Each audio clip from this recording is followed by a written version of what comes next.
Utensils, or al-aniyah.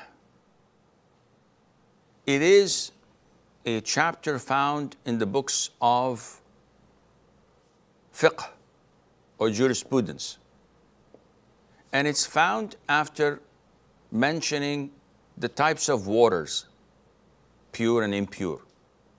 The question is, why? And the logical answer would be because the water is always carried by a container. And this is why we have to know whether the container that carries the water has any impact on its purity or not. Generally speaking, the vast majority of containers that kept water at the time of the Prophet ﷺ and afterwards were skin waters. So any container made of skin, we have to look into this skin. Was it tanned or not? Was it from a halal animal or a haram animal? Because if it was from pig's skin, immediately anything we put in it, it's najis. Dog's skin, lion's skin, haram animals, we cannot use their skin, and it's najis. What about if it were from cows, camels, and sheep? Well, we have to look into whether it was tanned or not, as it's an issue of dispute. And the most authentic opinion is, if it was slaughtered in a halal way, then the hide, I think it's called, the skin is pure, whether tanned or not. If it was a dead cow or a sheep, the skin is najis until it's tanned. Once it's tanned, it becomes pure to use. This is why scholars spent a lot of time discussing these things, and we will take this in a more lightly way, inshallah. So when we want to talk about utensils, they also mention the permissibility of using such utensils. So any type of utensils, whether made of precious stones or of metals, etc., they're permissible to use. The prohibition is only restricted to gold and silver utensils, where the Prophet ﷺ said that do not drink in golden or silver utensils and do not eat in its plates, because it is for them in this world, that is for the disbelievers, and to us on the day of judgment.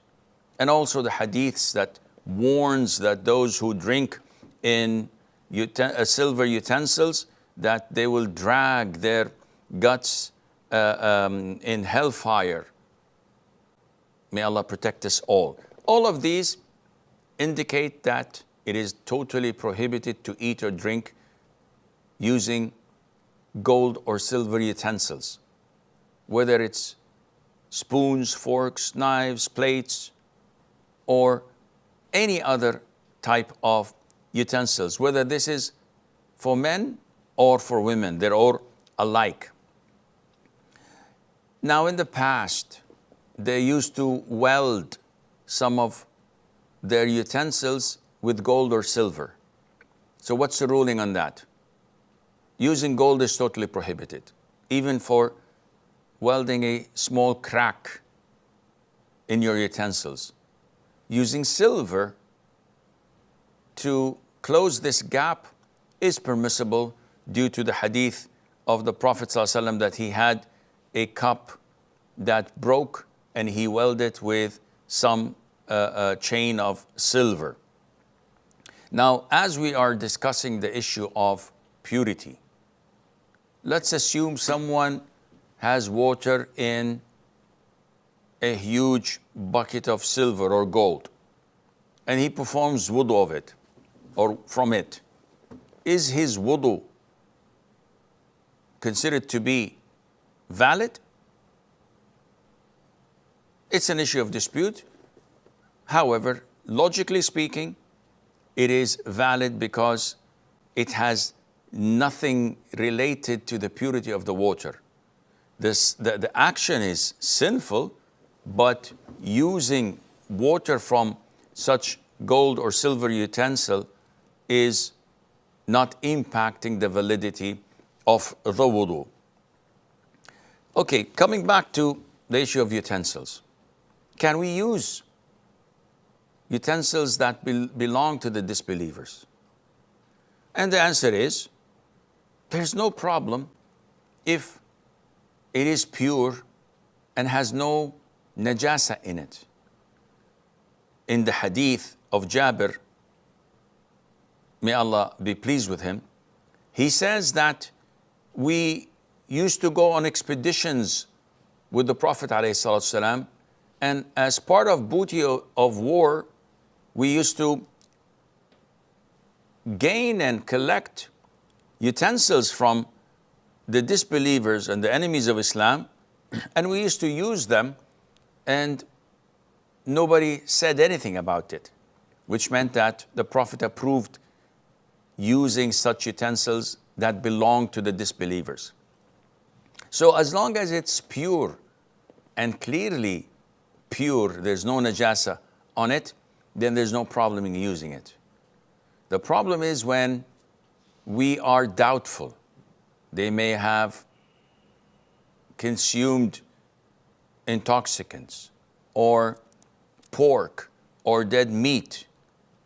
In this case, we wash it thoroughly until we're certain that there is no impurity in it, and then we can use it. Because when the Prophet was asked about a similar situation, ﷺ, he said, if you can find something else, then do not eat from them. But if you cannot find anything else, then wash them and eat from them, meaning the utensils. So it all goes back to, or goes down to, whether there is an impurity or not. And you can cascade this to everything. I live in a campus with non-Muslims. Can I use the microwave? Well, we look at the microwave. Is there any impurity in it that may impact negatively the food that you use? If it's going to get in direct contact with impurities, then the answer is no. And you go on and on and on until you feel satisfied that it is pure, clean, I've washed it thoroughly, then you can use that without any problem. And Allah Azza wa Jalla knows best.